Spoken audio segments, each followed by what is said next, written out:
TV, television, movies, videos, and the school system. How in the name of God can you teach sex education and not have kids want to do sex? How can you hand out condoms in a school and not have kids want to experiment using them? It's absolutely ludicrous. Where are rational? You don't have to be Catholic. You don't have to be Baptist. You don't have to be anything. You could be a doggone pagan atheist. And why can't you figure out that if your kid's in that school system, he's getting indoctrinated into a Baal cult? That's what it is. It's Baal worship. Do you understand? All occultic religions focus on some form or another of sexual perversion. That's a known fact.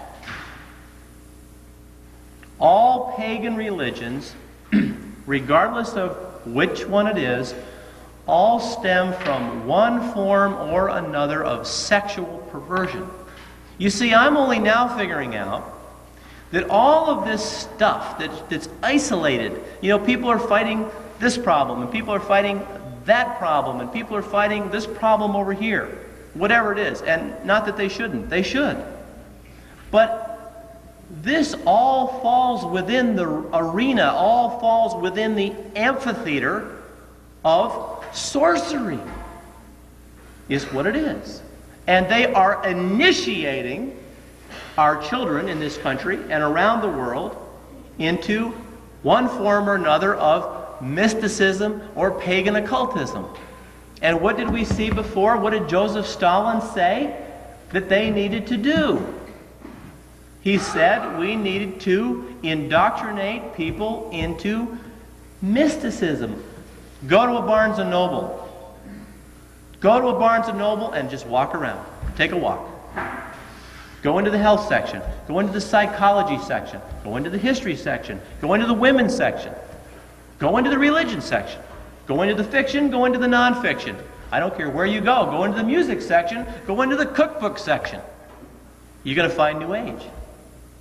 Now, this couldn't possibly be happening by accident. There ought to be a little mix, shouldn't there? But you see, the whole world is against Christ. This is the scariest thing of all. Because not only do you have communists against Christ, but you have Buddhists against Christ, and Hindus against Christ, and Jehovah's Witnesses against Christ, and Mormons against Christ. Martin Wagner, and he wrote this very thick book on Freemasonry. And I do not have the time tonight to go through all of it. But he did one snap job, let me tell you, of researching what was termed the sacred mysteries. You're going to hear a lot about this. It's all in the bookstores today. All this stuff about the mysteries. You're seeing more and more stuff from the Aztecs and the Incas and the Egyptians and the Mayans and the Zunis and so on and so forth. Where's this all coming from? He says, having taken, and I'm on page 248, so he's done 247 pages of proof, okay, already. Having taken for our guidance the statements of eminent Freemasons, that if we would get the thought of Freemasonry and the hidden meaning of its rites, we must go to the ancient mysteries of Syria, Greece, Egypt, Samothracia, and Sidon, and other nations of antiquity, and study those institutions and discover their ideas of the divine. He says, if Freemasonry is the mysteries restored, the task need not be difficult nor fruitless. It is with this religion set forth in the mysteries that Freemasons claim for their institution a unity, harmony, and identity. They claim and profess to set forth the same religious ideas, worship the same deity, and employ in their religious and moral instruction the same hieroglyphic methods and art speech that prevailed in those cults. And so what he has said here is, If this is what they say is true, if this stuff is hidden, it's no problem, right? We just got to go back there and see what it's all about. Of course, how many people, even Masons, are willing to do that, right? How many Catholics are willing to go back and see what the Church Fathers said about anything? Very few. So he goes back. He says, bear with me because I know how hard it is to be read to, and especially at this hour. In the foregoing chapters, we have shown from trustworthy sources the nature and essence of the religion of the mysteries, their notions and conceptions of the divine nature. You know, they're always talking about divinity, and the divine acts, as they obtained in them and for which they as institutions stood. We have found that the religious acts, ACTS, consisted in paying homage to the generative principle or the reproductive power in its several aspects in nature and in man. The mysteries involved in the generation of life are the facts upon which the mysteries as religious institutions were founded, and to the processes involved in the former, the rites of the latter were conformed.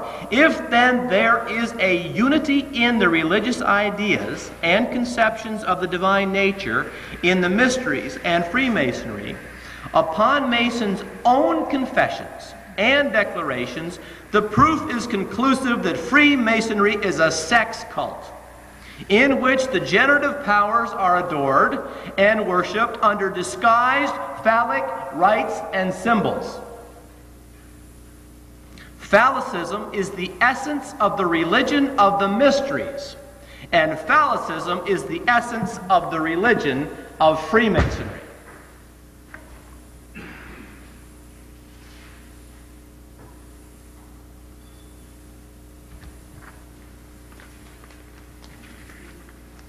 With that in mind,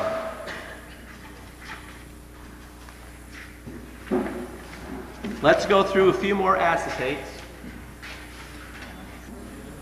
This is a picture of the Washington Monument.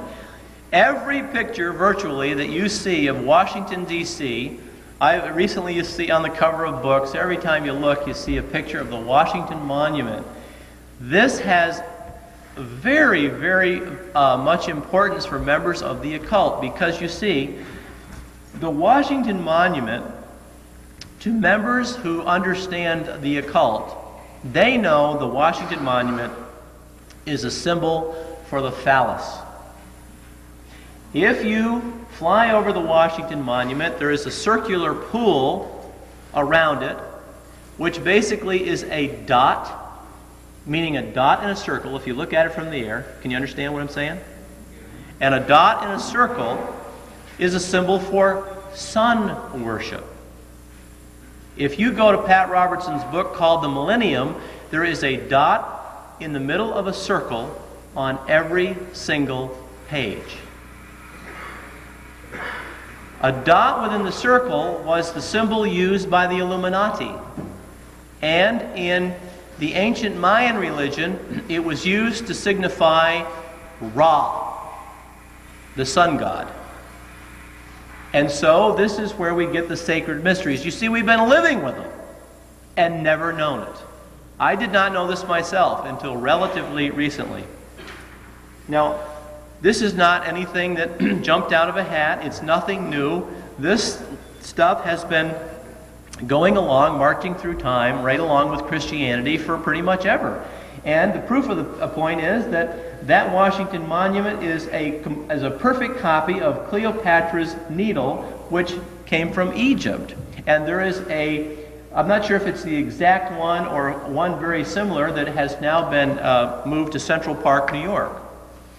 And so, you know, it's funny, once you start understanding these things, we were looking through a furniture book the other day. And you know those little furniture books, how nicely they put everything together, everything's the right color. You women know. You say, boy, I wish I could do like that. And right on the coffee table, there was what we term these as obelisk. And now we see it on fireplaces behind actors in movies, and we see it here, and we see it there. I tell people about these things, and they report back, hey,